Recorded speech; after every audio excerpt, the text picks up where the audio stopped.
Mesdames et messieurs, chers amis, bonsoir. Alors évidemment que je suis très heureuse d'être ici et très heureuse aussi parce que nous fêtons un bel événement, ces 3 ans de l'ascenseur.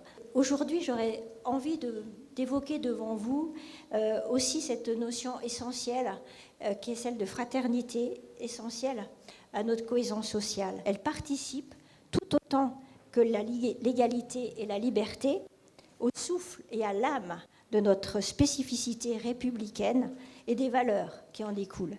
Elle leur donne du corps et du cœur. Et elle est, en quelque sorte, le fil invisible qui relie les citoyens entre eux, tous les citoyens. La fraternité est ainsi, selon moi, l'incubateur de l'égalité des chances. Nous faisons toutes et tous le même constat, qui est le suivant. Ils disparaissent certes de la vie démocratique, mais ils disparaissent également de la vie culturelle, ils disparaissent de la vie scolaire et extrascolaire. Et surtout, ils sont de plus en plus nombreux à vouloir disparaître de leur propre vie. C'est aussi particulièrement inquiétant pour tous ces jeunes qui sont déjà en difficulté et qui ont encore plus de difficultés à accéder aux soins du fait notamment de CMP qui sont saturés. Et donc notre première demande ce soir, c'est un plan d'action d'urgence. On est dans une perspective d'ouvrir 10 ascenseurs dans les 2 prochaines années. On revendique en fait un cofinancement en fait de ces démarches à la hauteur de 10 millions d'euros. C'est grosso modo 1 million par ascenseur. On a fait notre job. La partie maintenant peut être accélérée si demain les pouvoirs publics sont à notre rendez-vous. Voilà. C'est notre seconde mesure sur laquelle on souhaite se positionner. Il y a eu, quelques années, déjà quelques écornements autour du mécénat.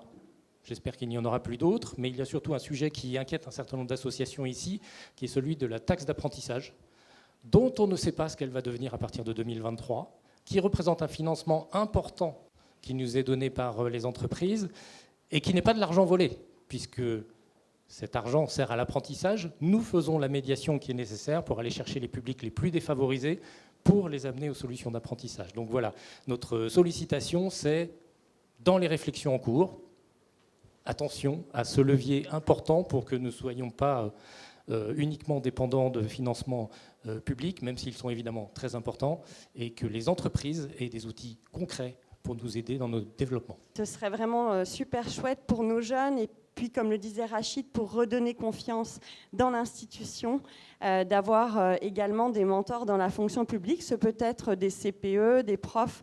On en a chez Télémac qui sont mentors, des mentors établissements scolaires, mais ce peut être également tout type de fonctionnaires de la fonction publique. On sait que c'est éminemment interministériel, mais je pense qu'on aura besoin de vous également, le gouvernement et votre ministère sur ce sujet.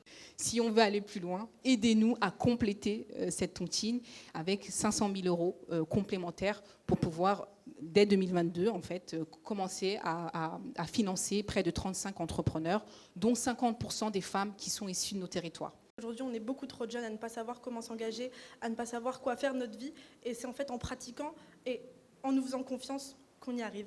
Libérons l'accès à la multiplicité des chances dans l'éducation supérieure et dans l'emploi. Il y a besoin aujourd'hui d'un grand plan national pour rassembler toutes les bonnes volontés autour du ministère pour recréer une dynamique positive autour du métier d'enseignant, en faire un métier attractif, en faire un métier valorisé au sein de l'enseignement national, au sein de la société, pour pouvoir en fait attirer de nouveaux talents, de nouvelles vocations. Les acteurs de l'ascenseur sont en première ligne pour relever les défis que je pointe.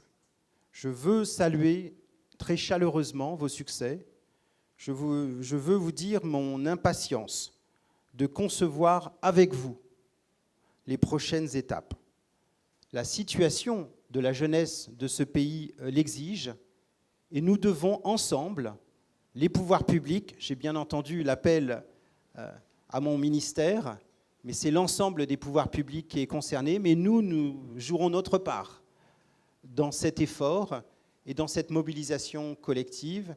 Et puis, bien sûr, le monde si riche et si précieux des associations, c'est ensemble que nous devons être au rendez-vous de la jeunesse de ce pays.